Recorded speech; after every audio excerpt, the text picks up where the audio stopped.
ايوه، انا بتغير، وبتغير مع كل يوم بكبر فيه، ومع كل تجربه بمر بيها، مع كل انسان بيدخل حياتي. الدنيا كمان بتتغير، ساعات للاحسن وساعات للاسوأ. بس الحقيقه ان مفيش دقيقه بتعدي علينا من غير ما تسيب اثر.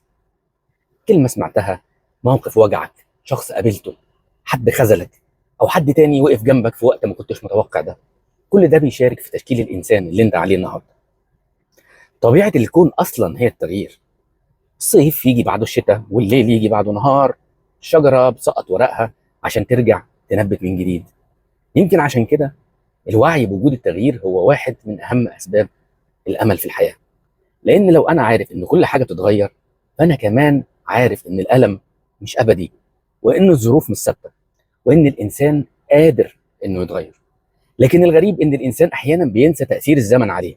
بينسى ان جسمه بيتغير وعقله بيتغير، حتى افكاره بتتغير، وروحه كمان بتتاثر بكل اللي عاشه. مع ذلك يفضل احيانا مقتنع ان هو استثناء، يحكم على الناس من لحظه، ويحكم على نفسه من تاريخ قديم، ويرفض يعترف ان الزمن غيره هو كمان. يمكن اهم سؤال نساله لنفسنا مش انا اتغيرت ليه، لكن انا بقيت مين بعد كل اللي حصل.